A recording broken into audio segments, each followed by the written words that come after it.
Hi guys, it's Jackie Bevan here again from Satisfaction.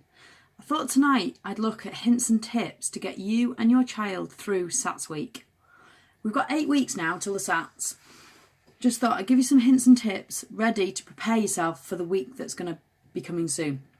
First of all, parents, some hints and tips for you. They might seem things that you would normally do, but I'm just preparing you now so that you don't get lost in the moment of SATS week. So things like don't push your child too much the week of SATS week. Don't do any last minute cramming. If they haven't got it by the weekend before SATS week, the likelihood is they're not going to understand it enough to give them full marks in the test.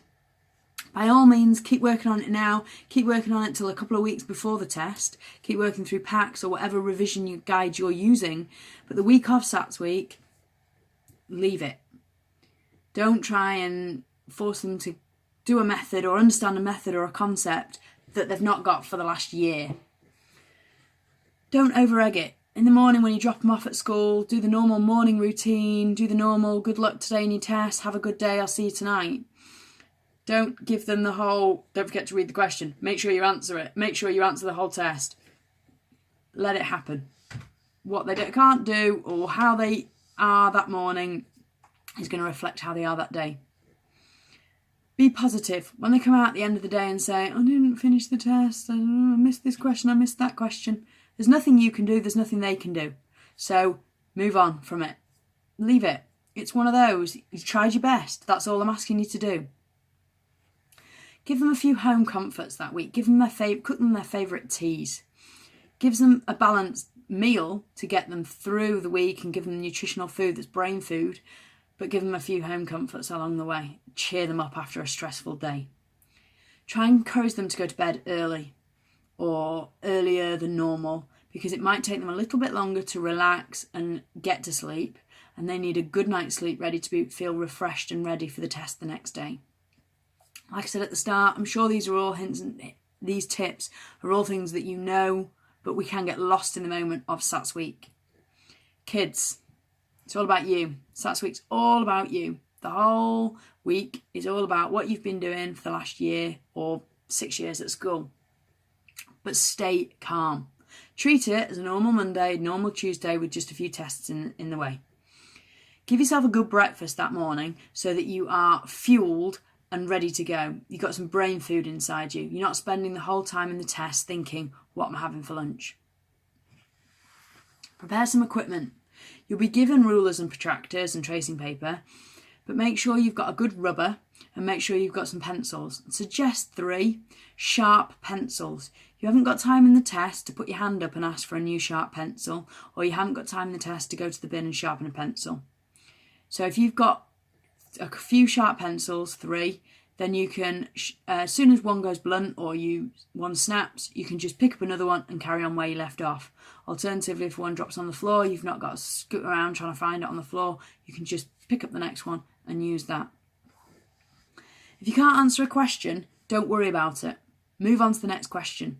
If you can't answer it, the chances are that if you spend 5 minutes trying to answer it, you might get it wrong, and then questions further on you might run out of time for.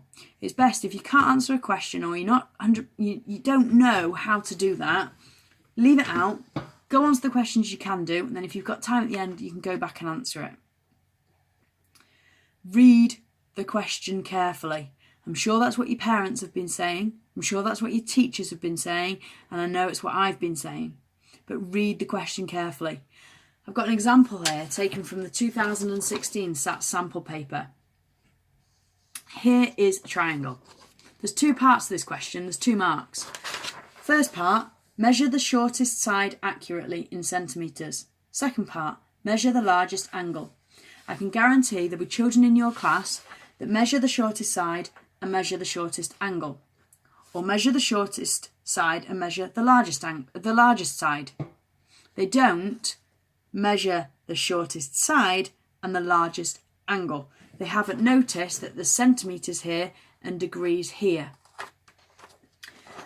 That's what the SATS tests are doing. They're designed to trip you up. They're designed to make sure that not only is your knowledge being tested, But do you understand what the question is actually asking you to do? Do you understand the link between measuring centimetres and centimetres in the box and measuring angles and understanding there's a degree sign?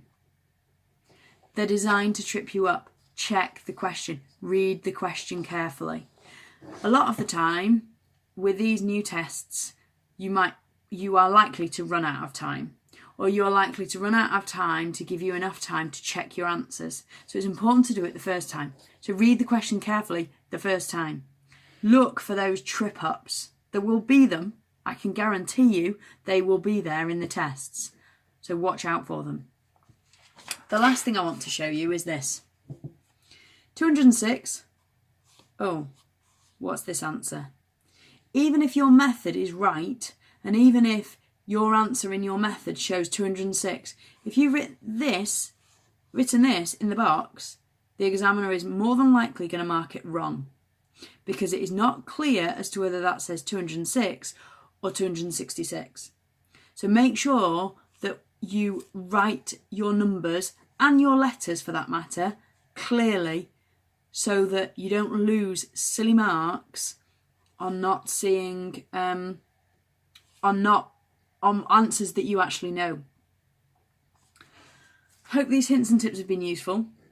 Some of it is obvious stuff, but as I said before, we get lost in the moment and sometimes it just needs reiterating to us. Anyway, take care. Bye for now.